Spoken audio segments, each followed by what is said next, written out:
बांग्लादेश के सामने फिर कांपे रोहित और विराट। जसप्रीत बुमराह ने लगाई शेर की दहाड़। बेईमानी पर भड़का विराट कोहली का गुस्सा। आंखों में आंसू लेकर मैदान से बाहर गए विराट।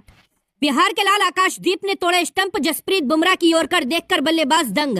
दूसरे ही दिन मुकाबला जीती भारतीय टीम। शुभमन गिल ने जीता दिल। हेलमेट में धागा बांधकर बल्लेबाजी के लिए उतरे शाकिब अल हसन। टोटका देखकर अंपायर भी हैरान। दूसरे दिन मैदान में हुआ हाई वोल्टेज ड्रामा।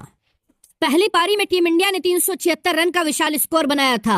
जडेजा की आतिशी पारी और अश्विन के तूफानी शतक के बाद भारतीय गेंदबाजों की अग्नि परीक्षा थी। आकाशदीप और बुमराह ने 30 मिनट के अंदर ही बांग्लादेश की कमर तोड़ दी। बांग्लादेश के बल्लेबाज थर थर कांपते रहे और बुमराह और आकाशदीप के साथ सिराज तबाही मचाते गए। दूसरी पारी में रोहित विराट के साथ क्या हुआ, विराट कोहली का गुस्सा क्यों भड़का, उस पर आएंगे, लेकिन उससे पहले भारतीय गेंदबाजों का कोहराम देखिए। जैसे ही बांग्लादेश की ओपनिंग जोड़ी मैदान में आई, वैसे ही बुमराह ने तबाही मचानी शुरू कर दी। सबसे पहले ओपनर इस्लाम को बोल्ड कर दिया।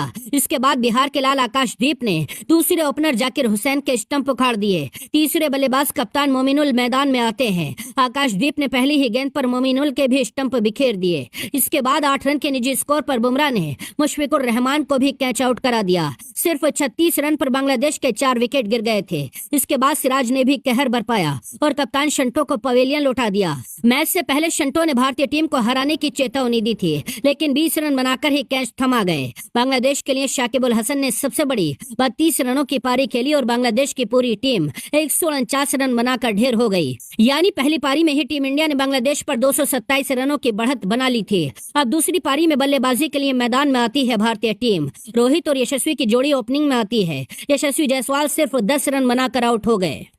पिछली पारी में रोहित ने सिर्फ 6 रन बनाए थे। इस बार रोहित से पूरे देश को बड़ी पारी की उम्मीद थी, लेकिन रोहित ने फिर से धोखा दिया और सिर्फ 5 रन बनाकर तस्कीन अहमद का शिकार बन गए। रोहित के बाद विराट कोहली मैदान में आते हैं। विराट ने भी पिछली पारी में सिर्फ 6 रन बनाए थे। इस बार विराट कोहली क्रीज पर खड़े रहे, 37 गेंदों का सामना किया और 17 रन बना दिए थे, लेकिन तभी विराट कोहली के पैड पर गेंद लगी और अंपायर ने सीधा आउट करार दे दिया। विराट कोहली ने शुभमन गिल के साथ 2 मिनट तक बातचीत की, लेकिन शुभमन गिल ने रिव्यू लेने से मना कर दिया।